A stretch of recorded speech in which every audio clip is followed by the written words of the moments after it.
നിങ്ങൾ ഇപ്പൊ ചെയ്യേണ്ടത് ആ പ്രതാപന്റെ കൈയും കാലും കെട്ടി അവനെ ഏതെങ്കിലും മെന്റൽ ഹോസ്പിറ്റലിൽ കൊണ്ടുപോയി ഇടണം. എന്നിട്ട് മെല്ലെ അവനെ നന്നായി ചികിത്സിപ്പിക്കണം. എന്നാലേ അവന്റെ വായ മൂടിക്കെട്ടാൻ പറ്റൂ. അതിലേക്ക് കാര്യങ്ങൾ കൊണ്ടെത്തിക്കാൻ പറ്റുന്നില്ലെങ്കിൽ അവന്റെ കാര്യത്തിൽ ഒരു അവസാന തീരുമാനം ഉണ്ടാക്കിയേ പറ്റൂ. ഒരിക്കൽ ഞാൻ അവനൊരു കൊട്ടേഷൻ കൊടുത്തതാ. ഇനിയിപ്പോ അവന് കൊട്ടേഷൻ കൊടുക്കണം. അതൊക്കെ കഴിഞ്ഞ് നിങ്ങൾക്കാര് കൊട്ടേഷൻ തരുമെന്ന് ഇനി ചിന്തിച്ചാ മതി. അത് മിക്കവാറും കണ്ണൻ തന്നെ ചെയ്യും. അല്ല, അവനിപ്പോ ആർക്കും കൊട്ടേഷൻ കൊടുക്കേണ്ട കാര്യമൊന്നുമില്ല. ഇതൊക്കെ അറിഞ്ഞാലേ ആ മാർക്കോ നിങ്ങളുടെ കൊട്ടേഷൻ ഏറ്റെടുത്തോളൂ. പിന്നെ തവിട് പൊടിയായ നിങ്ങളെ കൊട്ടയിൽ ചുമന്നുകൊണ്ട് ഇങ്ങ് വന്നാ മതി.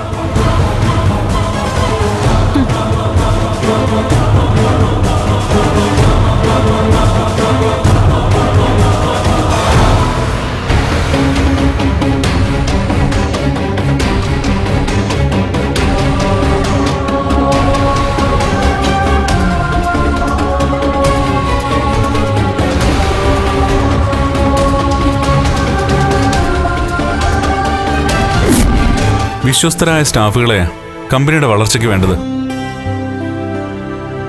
ആ അർത്ഥത്തിൽ നോക്കുമ്പോൾ നീയും മാർക്കോയും ലോപ്പസും ഒക്കെ ഞങ്ങളുടെ കമ്പനിയിലേക്ക് വന്നു കഴിഞ്ഞാൽ പകുതി ഭാരം കുറയും.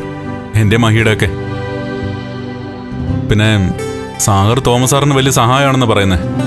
അങ്ങനെയുള്ളപ്പോൾ ഞാനിങ്ങനെ നിന്നെ നിർബന്ധിക്കുന്നേ ഞങ്ങളുടെ കമ്പനി വന്ന് നിൽക്കാൻ. സാറിന് എന്ത് സഹായം വേണമെങ്കിലും ഞങ്ങളെല്ലാവരും കൂടെ ഉണ്ടല്ലോ സാറേ. അവിടെയാ എൻ്റെ അനിയൻ എന്ന് പറയുന്നവൻ വേറിട്ട് നിൽക്കുന്നത്. കൂടപ്പുറപ്പാ, പക്ഷെ കൂടെ കൂട്ടാൻ പറ്റില്ല. ഇനി അവൻ നന്നാവാനൊന്നും പോകുന്നില്ല സാഗറെ. അതിനുള്ള സമയമൊക്കെ കഴിഞ്ഞുപോയി.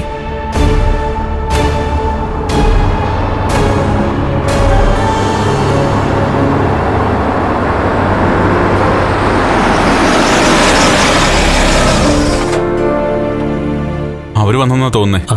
വാ.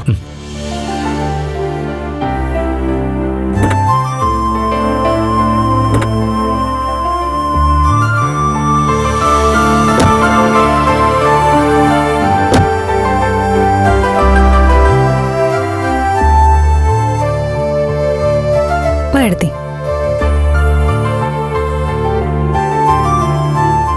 നോക്കിക്കരണേ. ദേ വരുന്നു രണ്ടെണ്ണം. നാളെ ആഘോഷിക്കാനുള്ള വരവാ. എന്ത് ചെയ്യാൻ പറ്റും? വേണ്ടാന്ന് പറയാൻ പറ്റില്ലല്ലോ.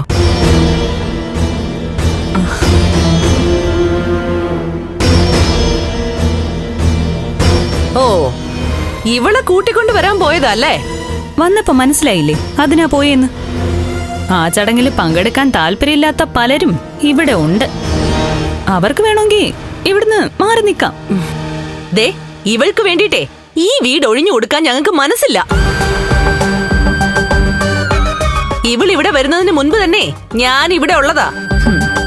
അന്ന് ഈ വീട്ടിൽ എനിക്ക് പൂർണ്ണ അധികാരം ഉണ്ടായിരുന്നു. പിന്നെ നിന്റെ അച്ഛൻ മരിച്ചത് കൊണ്ടാ അതൊക്കെ നഷ്ടപ്പെട്ടത്.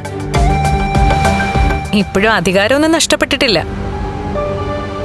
പിന്നെ സ്വന്തം സ്വഭാവം മാറ്റാത്തത് കൊണ്ടാ ഒന്നും ശരിയാവാത്തത്. ദേ, നീ കൂടുതലൊന്നും സംസാരിക്കണ്ട. എടി, നിന്നെ പോലെ ദുർമന്ത്രവാദം ചെയ്യുന്ന ഒരുത്തിയെ ഈ ലോകത്തെങ്ങും കാണത്തില്ല. ആരും നിനക്കെതിരെ തിരിഞ്ഞാലും അവർക്കുണ്ടാവുന്ന തിരിച്ചടികളെ ചെറുതൊന്നുമല്ല. അവരൊക്കെ എല്ലാ അർത്ഥത്തിലും വീണു പോവല്ലേ. എല്ലാം ഞങ്ങൾക്ക് മനസ്സിലാവുന്നുണ്ട്. അത് മനസ്സിലായാലെങ്കിലും തിരിച്ചടി കൊടുക്കാൻ ഇറങ്ങി പുറപ്പെടുന്നവര് പിന്തിരിഞ്ഞു പോവുകയല്ലേ വേണ്ടത്. കണ്ണേട്ടാ,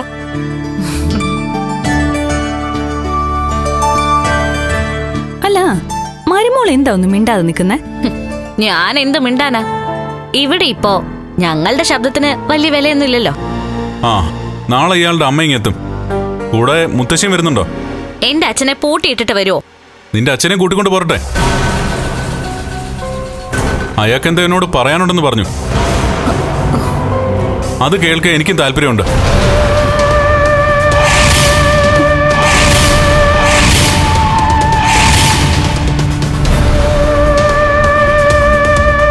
മോളുടെ അച്ഛന്റെ സമനില തെറ്റി നടക്കുക. അങ്ങനെ നടക്കുന്ന പ്രതാപനെ കാണാൻ നിങ്ങൾക്കൊക്കെ രസമായിരിക്കും. പക്ഷേ മനസ്സിന് നിയന്ത്രിക്കാൻ കഴിയാതെ പിച്ചും പേയും ഒക്കെ പറയുന്ന അച്ഛനെ സ്വന്തം മക്കൾക്ക് അത്ര നല്ല കാഴ്ചയൊന്നും അല്ല. അങ്ങനെ അന്യന്റെ വീഴ്ചയിൽ സന്തോഷിക്കുന്നവരല്ല ഞങ്ങൾ ആരും.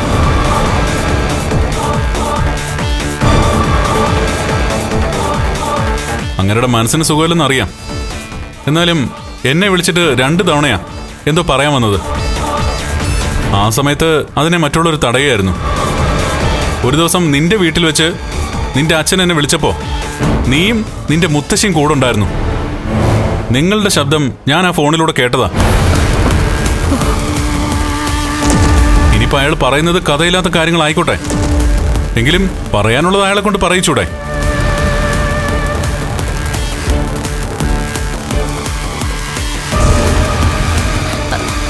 അച്ഛൻ പറയുന്നതൊന്നും ഇപ്പോ ആർക്കും കേട്ടു നിൽക്കാൻ പറ്റില്ല. അതുകൊണ്ടാ ഫോൺ ഞങ്ങൾ പിടിച്ചു വാങ്ങുന്നത്. അച്ഛനുണ്ടായ വട്ടെ, ഇനി അമ്മമ്മയ്ക്കും കൊച്ചുമോൾക്കും ഒന്നും വരാതിരുന്നാ കൊള്ളാം. ഏട്ടനെ കൊണ്ട് അങ്ങോട്ട് പോവാൻ നോക്ക്. മാഡം,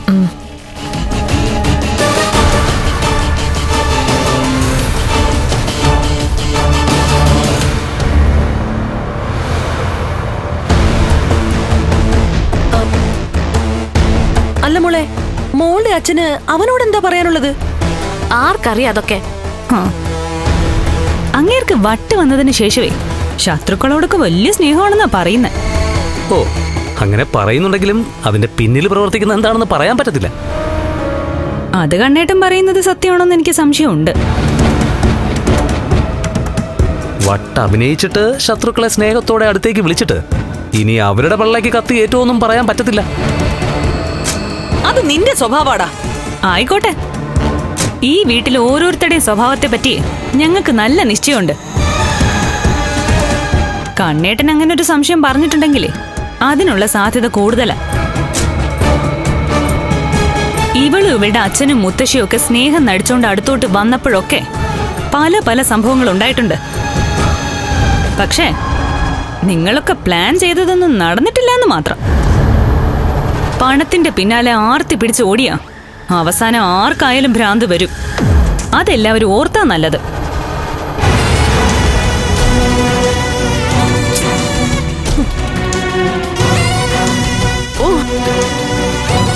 മോളെ, എല്ലാരും കൂടെ വന്നിട്ട് നമുക്കിട്ട് മാന്ത് കാണല്ലോ. തൽക്കാലം ആ മാന്തല് സഹിച്ചേ പറ്റൂ അമ്മേ. അല്ല, മോൾ ഇതൊന്നും കേട്ടുകൊണ്ടിരിക്കുന്ന കൂട്ടത്തിലല്ലായിരുന്നല്ലോ. ഇപ്പൊ ഇതെന്തു പറ്റി? എന്റെ അച്ഛൻ വീണതോടെ എനിക്ക് നിരാശയായി അമ്മേ. ഇനിയിപ്പോ നമ്മൾ ഈ പറയുന്ന പോലെ ജയിക്കാനൊന്നും പറ്റില്ല. അപ്പൊ പിന്നെ മിണ്ടാതെ മാറി നിൽക്കുന്ന നല്ലത്. മോളെ, ഇനി എല്ലാവരും ഇവിടെ തന്നെ തമ്പടിക്കും. നാളത്തെ ദിവസം ഒന്ന് പോയി കിട്ടാനാ പാട്. എന്നാ എങ്ങോട്ടെങ്കിലും ഒന്ന് മാറി നിൽക്കാന്ന് വിചാരിച്ചാലോ? ആകെ പോവാനുള്ളത് ആങ്ങളുടെ വീട്ടിലേക്കാ. അവിടെയാണെങ്കി ഞാൻ എന്റെ മക്കളെക്കാളും സ്നേഹിച്ചവൻ മോളിലോട്ട് നോക്കി കിടക്കുക. അതെനിക്ക് കാണാനും വയ്യ. അല്ല, അവന്റെ കയ്യിലും ഉണ്ട് കുഴപ്പം. നല്ല തങ്കം പോലത്തെ എന്റെ മോളെ കൊടുത്തതല്ലായിരുന്നു അവന്. അപ്പൊ അവന്റെ സ്വഭാവ ദൂഷ്യം കൊണ്ട് ആ ബന്ധം അങ്ങ് പൊട്ടിപ്പോയി. അല്ലെങ്കിൽ ഇപ്പം സാഗർ എന്ന് പറയുന്നവനോടൊപ്പം മഞ്ജു ഇങ്ങോട്ട് വരുന്നത് നമുക്ക് കാണേണ്ടി വരില്ലായിരുന്നല്ലോ മോളെ. ഓ, എല്ലാം കർമ്മദോഷം.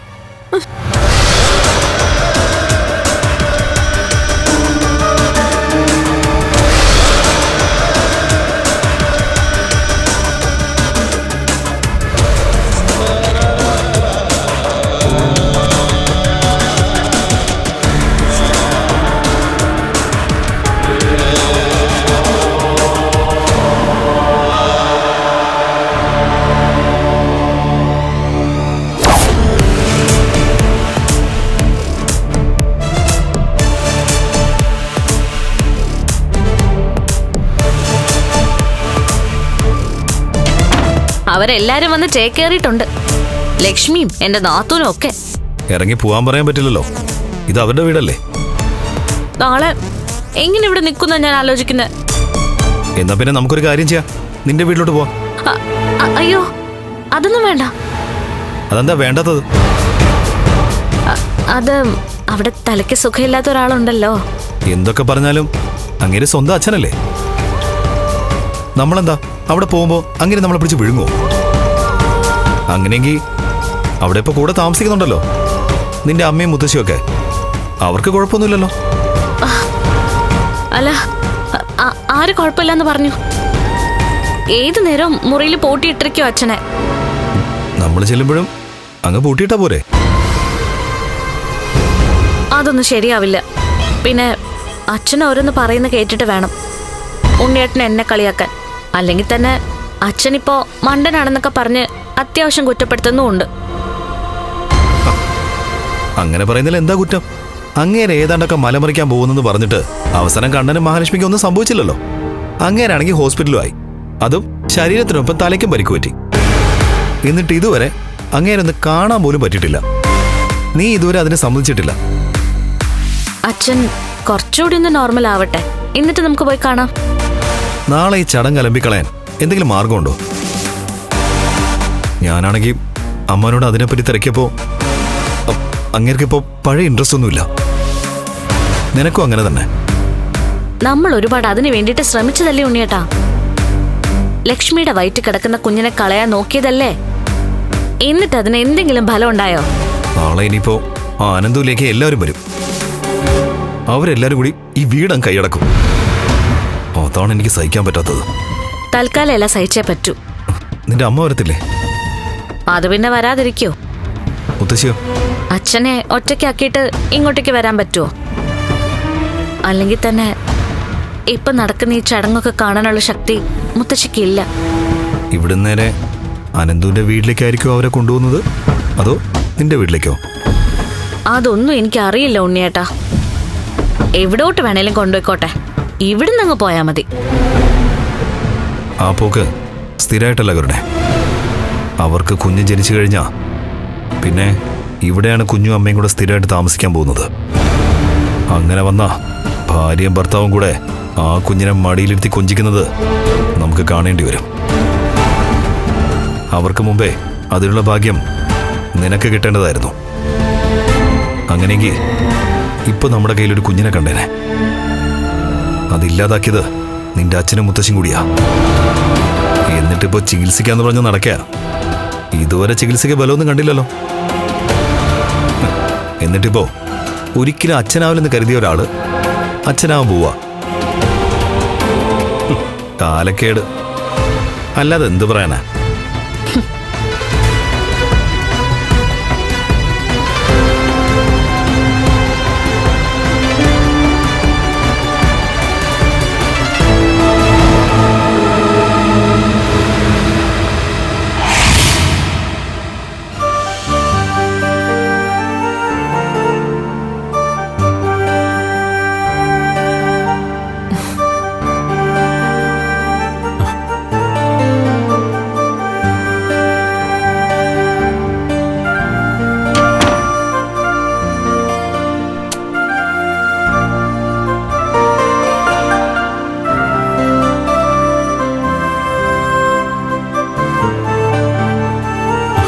ആയിരിക്കും.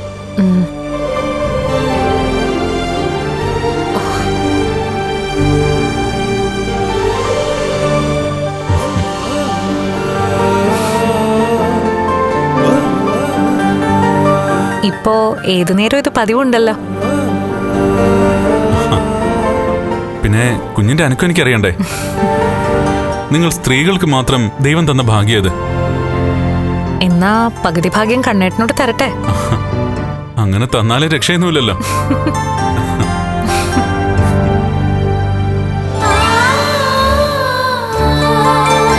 ആ, അനക്കൊന്നുമില്ലല്ലോ. അങ്ങനെ ഏത് നേരം എന്നെ ശല്യം ചെയ്യാറില്ല എന്റെ കുഞ്ഞ്. നമ്മുടെ കുഞ്ഞി കണ്ണേട്ടനെ പോലെ ശല്യക്കാരനല്ല. ശല്യക്കാരനല്ലാന്ന് പറയുമ്പോ ആൺകുട്ടിയാണെന്ന് ഉറപ്പിച്ചോ? എന്നാ ശല്യക്കാരിയല്ല.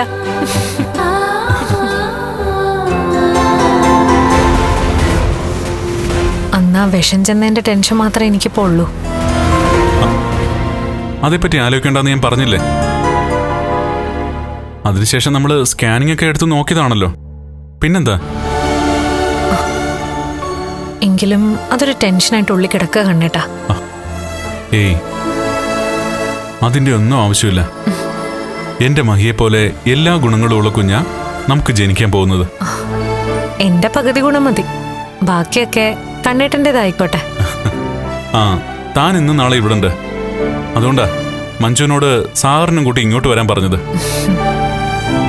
നാളത്തെ ഫംഗ്ഷൻ അലമ്പിക്കളയാൻ ഇവിടെ ഉള്ളവര് ഏതൊക്കെ മാർഗം സ്വീകരിക്കുമെന്ന് അറിയില്ല. ഇപ്പൊ പക്ഷെ കരുണയുടെ ഭാഗത്തുനിന്ന് അങ്ങനെയുള്ള നീക്കങ്ങൾ ഉണ്ടാവുമെന്ന് തോന്നില്ല. ആ, അവൾ അവളുടെ അച്ഛന്റെ കാര്യം ഓർത്ത് ആകെ ടെൻഷനില്ല. അയാൾക്ക് എന്താ പറ്റിയത്? അയാളെന്തിനാ എന്നെ കാണണമെന്ന് പറയുന്നേ? എന്നാ എനിക്കൊട്ട് അയാളെ കാണാനും പറ്റിയില്ല. അവളുടെ അച്ഛൻ തലയ്ക്ക് വെളിവില്ലാതെ നടക്കുവല്ലേ, അതുകൊണ്ട് കണ്ണേട്ടൻ അങ്ങേരെ കാണണ്ട. ആരെ കണ്ടാലും പരസ്പര വിരുദ്ധായിട്ടൊക്കെയാ അങ്ങേരിപ്പൊ സംസാരിച്ചോണ്ടിരിക്കുന്നെ. ഞാൻ പറഞ്ഞില്ലേ, എന്നോട് ഇപ്പൊ ഭയങ്കര സ്നേഹമാ. മോളേന്നല്ലാതെ എന്നെ ഇപ്പൊ വിളിക്കില്ല.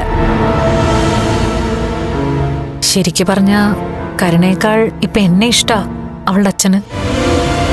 അതുകൊണ്ടാണ് ഞാൻ പറഞ്ഞത്, ഒരു കാരണവശാലും ഇനി അയാളുടെ അടുത്തേക്ക് താൻ പോവരുത്. ശത്രുക്കൾ സ്നേഹത്തോടെ അടുത്തു കൂടുമ്പോ നമ്മൾ സൂക്ഷിക്കണം മഹി. അയാൾ ഇപ്പൊ ഈ കാണിക്കുന്ന ഭ്രാന്ത് പോലും അയാളുടെ നാടകമാണോന്നാ എന്റെ സംശയം. അയാൾ എന്നെ കാണണമെന്ന് പറയുന്നത് ചിലപ്പോ എന്തെങ്കിലും മനസ്സിൽ കണ്ടുകൊണ്ടായിരിക്കും. ഞാൻ അടുത്ത് ചെല്ലുമ്പോ അയാൾ ആയുധം എടുത്തുവെന്നും വരും. പക്ഷേ അപ്പോഴും അയാൾക്കറിയില്ല വീൽ ചെയറിന്റെ സഹായം എനിക്കിപ്പോൾ ആവശ്യമില്ല എന്ന്.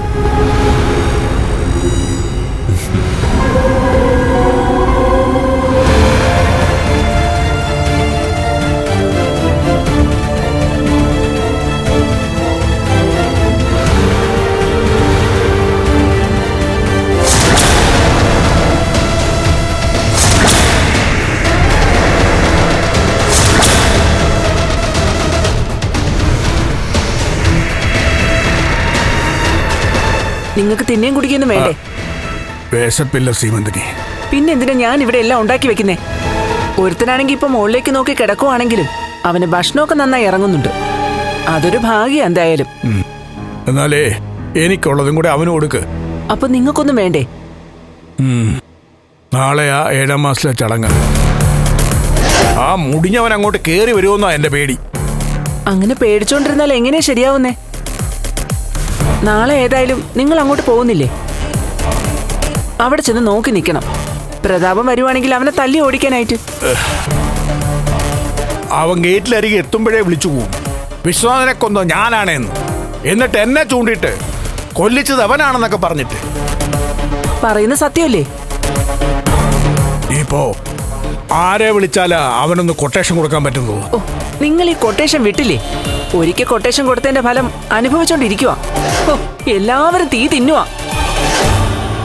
എനിക്ക് എന്റെ കുഞ്ഞിന്റെ കാര്യം മാത്രമേ ഉള്ളൂ. അവളുടെ കല്യാണം നടന്നു കഴിഞ്ഞാ നിങ്ങൾ കൊട്ടേഷൻ കൊടുക്കുകയോ പിന്നെ എന്താന്ന് വെച്ചാ ചെയ്തോ.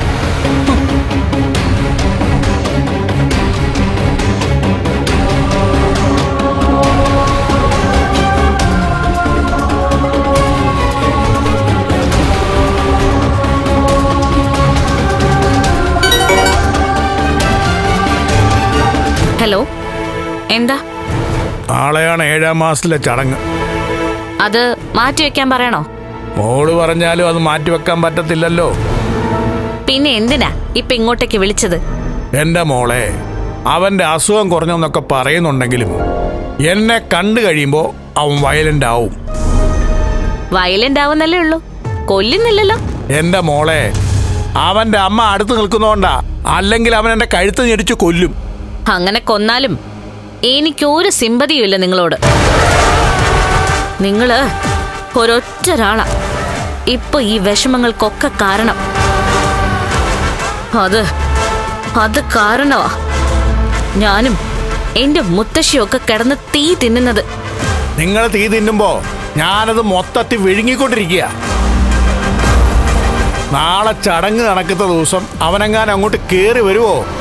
ചടങ്ങിന് മുത്തശ്ശി വരുന്നില്ലല്ലോ, അതുകൊണ്ട് അച്ഛന്റെ കാര്യങ്ങളൊക്കെ മുത്തശ്ശി നോക്കിക്കോളും. നോക്കാൻ പറയണേ മോളെ. ഞാനത് മോളുടെ മുത്തശ്ശിയെ വിളിച്ച് പറഞ്ഞിട്ടുണ്ട്. എന്നാലും അവരുടെ കണ്ണെങ്ങാനും വെട്ടിച്ച് ചടങ്ങ് നടക്കുന്ന സ്ഥലത്തെങ്ങാനും വന്നാലേ അവിടെ മൊത്തം കുളവാകും. ആ കുളത്തിൽ കണ്ണൻ എന്നെ ചവിട്ടി താഴ്ത്തുകയും ചെയ്യും. അങ്ങനെ ചവിട്ടി താഴ്ത്തുകയാണെങ്കിലേ അനുഭവിച്ചോണം.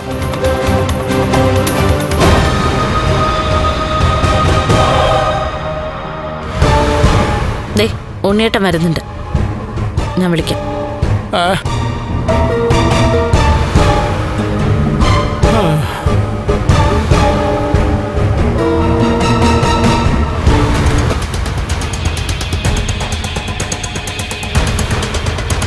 ആരാ വിളിച്ചേ?